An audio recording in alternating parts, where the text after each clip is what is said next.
Good morning friends. कक्षा 10वीं विषय हिंदी। हम पाठ देख रहे हैं चीफ की दावत। लेखक है भीष्म सहानी। विषय अध्यापक श्री उमेश भाभड़ सर यानी मैं सभी 10वीं के छात्रों का तहे दिल से स्वागत करता हूँ।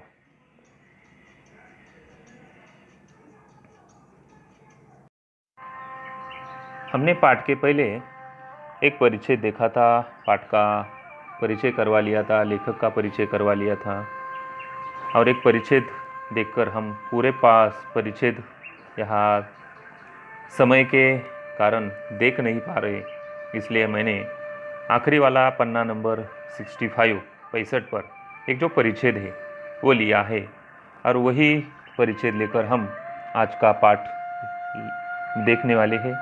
देखते हैं पन्ना नंबर 65 पर जो परिच्छेद दिया है वो परिच्छेद एक बार हम पढ़ लेते हैं, क्योंकि परिच्छेद पढ़ने के बाद ही हमें पता चलता है कि परिच्छेद पर आधारित जो भी सवाल पूछे जाते हैं वो सवाल और उसके जवाब कैसे ढूंढने हैं, कैसे लिखने हैं, कैसे शब्द प्रयोग करना है, वाक्य रचना लिखनी है।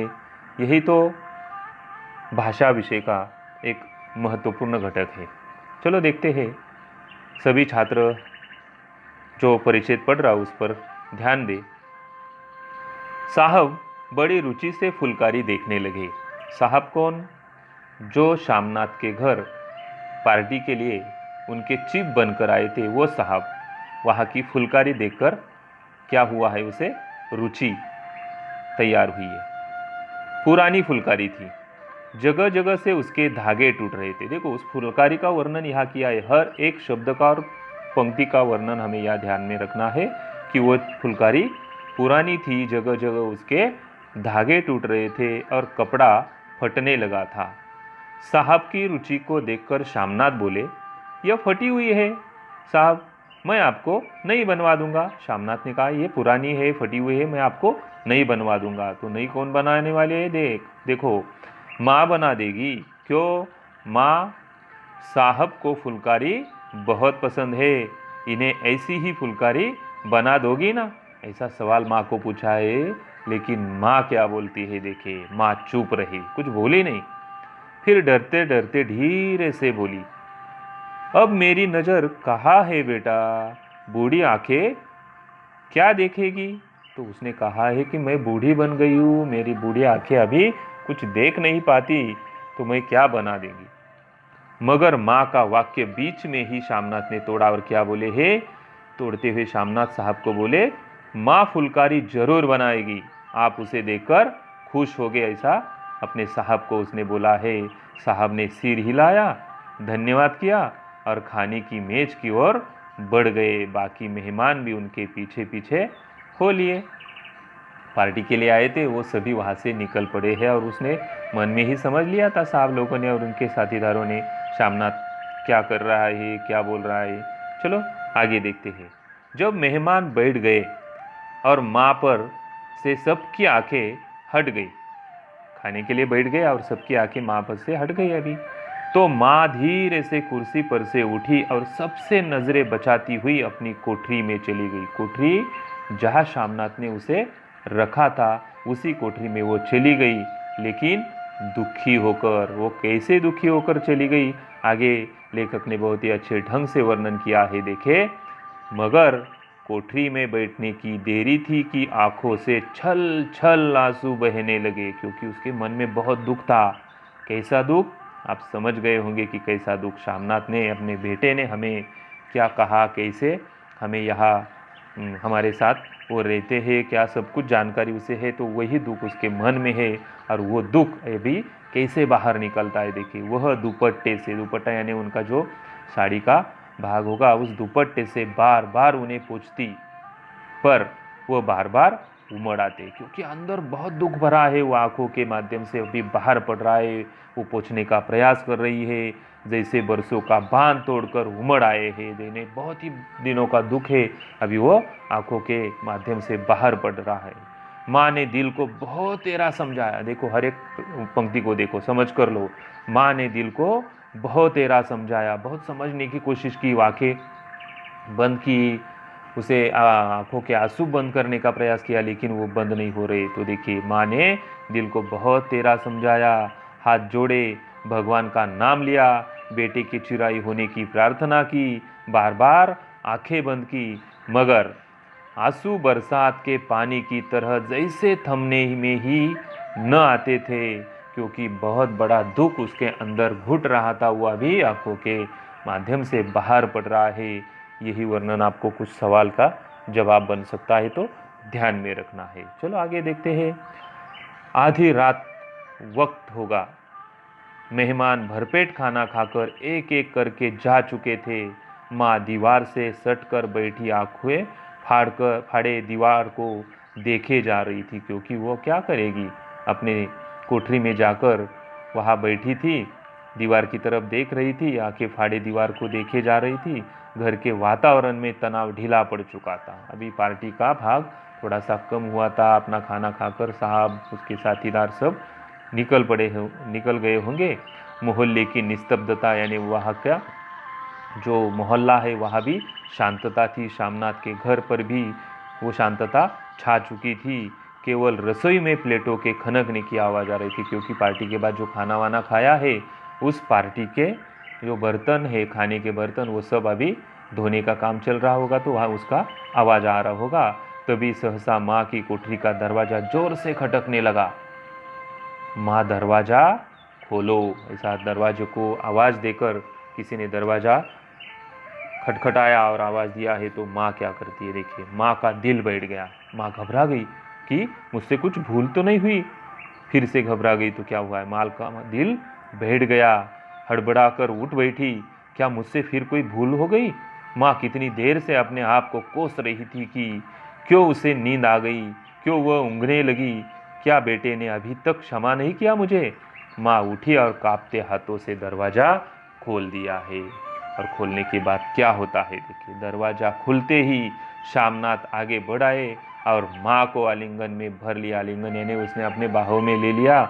ओ माँ, तुमने तो आज रंग ला दिया। साहब तुमसे इतना खुश हुए कि क्या कहूँ। ओ माँ, माँ।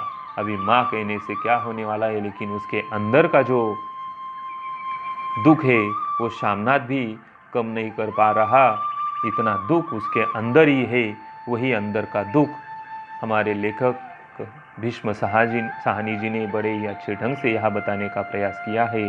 और ऐसे तरीके से ये परिच्छेद यहाँ हम ख़त्म करते हैं और उस पर आधारित जो सवाल है उस सवालों की तरफ चलते हैं। चले देखें उस पर जो सवाल पूछे गए हैं वो सवाल यहाँ कैसे दिए जाते हैं और उसके सवालों के जवाब हमें कैसे ढूंढने हैं, ये तरीका तो हम देखते ही है और आज भी देखने वाले हैं। देखिए, पहला सवाल यहाँ संजाल का पूछा है, आकृति का पूछा है।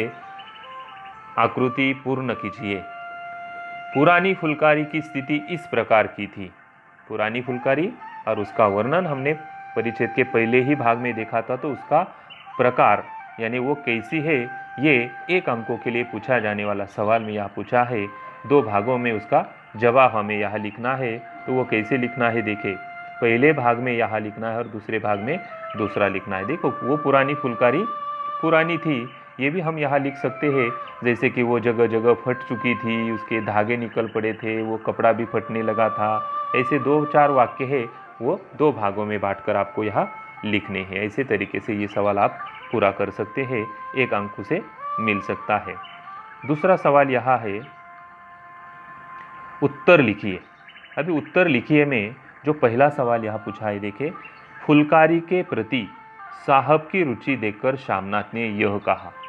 अभी फुलकारी के प्रति साहब की रुचि देखकर शामनाथ ने क्या कहा होगा, जैसे कि हमने उस परिच्छेद में से देखा है कि फुलकारी के प्रति साहब की रुचि देखकर शामनाथ ने जो फुलकारी फटी हुई है साहब, मैं आपको माँ से नहीं बनवा दूंगा, ऐसा वहाँ कहा है। यही जवाब हम वहाँ लिख सकते हैं, जैसे परिच्छेद में हमने देखा है। दूसरा है, देखो, मेहमानों के खाने की मेज पर जाने के बाद माँ ने यह किया। अभी क्या किया है ये तो आपको पता ही है, क्या किया है, जैसे कि वो माँ और उसके अंदर का दुख वो बाहर पड़ रहा था, वो वही वर्णन यहाँ लिखना है। जैसे कि मेहमानों को खाने की मेज पर जाने के बाद माँ धीरे से कुर्सी पर से उठी और अपनी कोठरी में उनके सब की नज़रें बचाती हुई चली गई।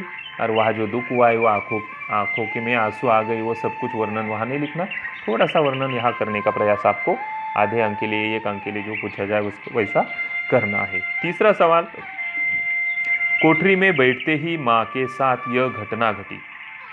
क्या हुआ?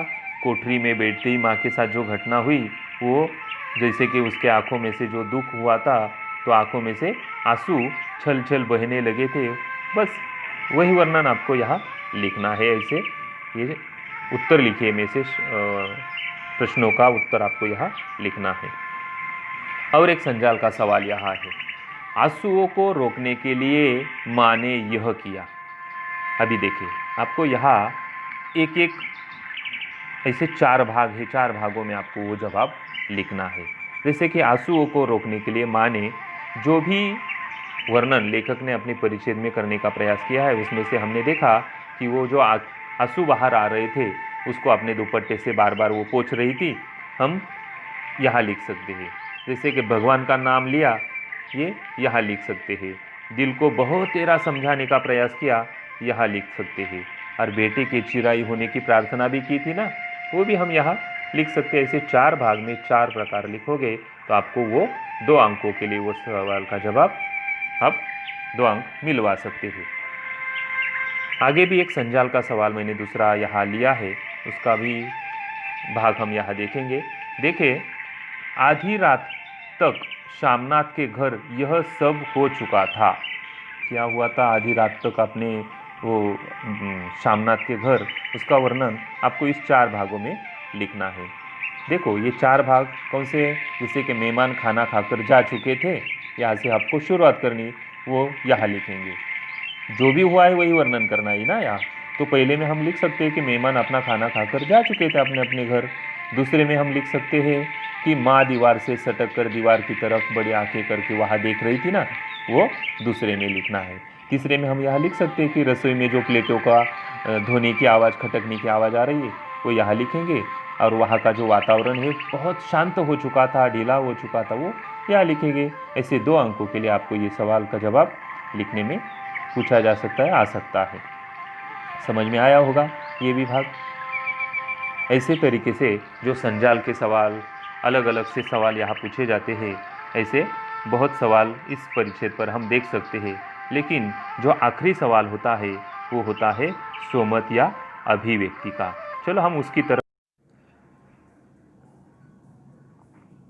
देखिए। अभी जो चौथा सवाल या आखिरी सवाल पूछा जाता है अभिव्यक्ति या सोमत का, 2 अंकों के लिए पूछा जाता है।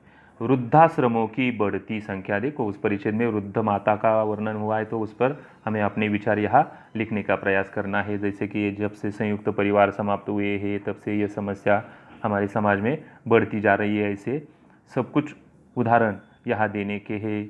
वृद्धाश्रम जैसे कि आज का हमारे 2 परिवार में सिर्फ दोनों ही रहते हैं अपने बेटों के साथ, और बाकी जो बूढ़े हैं उन्हें वृद्धाश्रमों में भेजा जाता है। उस पर अपना मत यहाँ प्रकट करने का प्रयास आपको करना है। सभी छात्रों को जो यहाँ सवाल दिए हैं वो सवाल अपने नोटबुक में लिखने का प्रयास करना है। ऐसा ये परिच्छेद हमने यहाँ देखा है।